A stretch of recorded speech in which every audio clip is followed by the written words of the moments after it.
New York AP, CBS 60 Minutes, the news magazine that can credit consistency for much of its success as it enters its 50th anniversary year, is about to see a major change with the addition of Oprah Winfrey.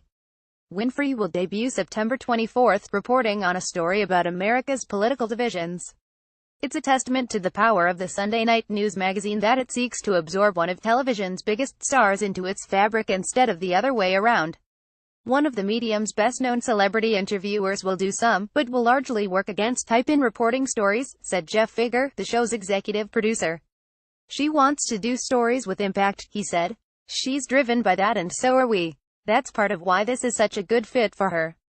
Many of the names that made 60 Minutes great, Mike Wallace, Morley Safer, Ed Bradley, Don Hewitt, are gone now. But the stopwatch keeps ticking every Sunday at 7 p.m. While everything in media seems to have changed around it, the show's mix of investigations, newsmaking, interviews, esoteric and entertaining features time to the length of founding executive producer Hewitt's attention span remains remarkably unchanged. It's a miracle, correspondent Leslie Stahl said. When she joined in 1991, Hewitt told Stahl that he wanted correspondents to be like actors in a repertory troupe who could play all the roles, and that's still the philosophy she uses to plan stories she pursues. Gone, too, are the volatile days of throwing coffee cups, shouting matches and feuds, of Wallace peeking at colleagues' notebooks to steal stories. But it's still keenly competitive. Newcomer Bill Whitaker told Figger he dreamed of screening a story that his bosses found so perfect it merited no changes. Figger leaned in and told him, that's not going to happen. There's a different pressure from the daily deadlines of the evening news, Whitaker said. At 60 Minutes, correspondents have time, talented producers and travel budgets. So they'd better deliver. Everyone is trying to find an original story, something that breaks news or helps people to understand a big story, Figger said. That's what we do. New people up here realize that's a higher bar than is set anywhere else. People think it's cutthroat, he said. It's not like that, the way our image would suggest. But it's a tough place to succeed. Part of how you're judged is how original your reporting is, and how well you cover a big story. Scott Pelley, Stahl, Steve Kroft, Whitaker and Anderson Cooper make up the show's core.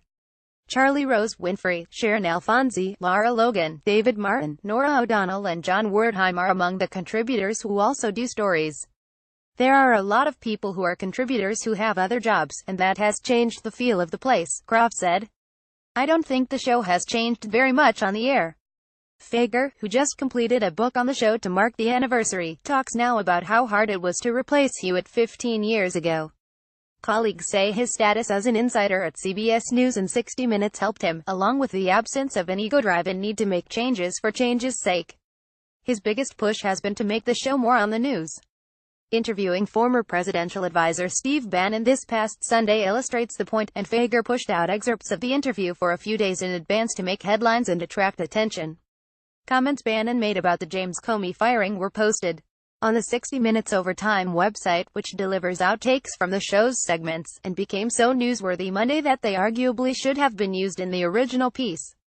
The show would often ignore big breaking news stories in the past, figuring they were told elsewhere. Figger likes to find some element that hasn't received much attention but can help a viewer better understand the event, citing Kroft's reporting on the financial crisis a decade ago. The quality of the show has not dropped off, Kroft said.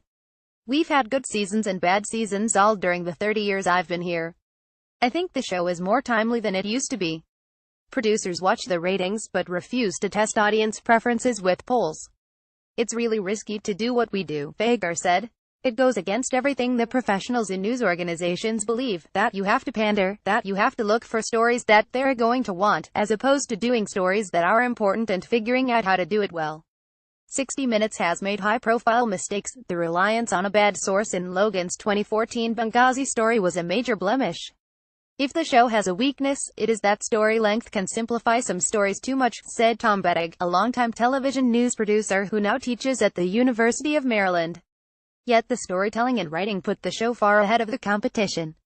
Unlike news magazines like Dateline, NBC and ABC's 2020 that have chased after trends and lost their identity, what 60 Minutes did was stay consistent to its brand, to its vision, year in and year out, he said. 60 Minutes has a rich tradition of principals who hold on to their jobs well past retirement age. The 72-year-old Kroft, who has cut back on stories and recently signed a 2-year contract, doesn't want to be one of them.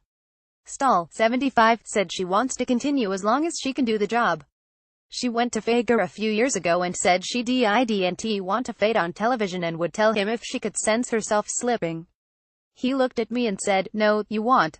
Nobody ever does that." And he very kindly offered to do it for me, she said with a laugh.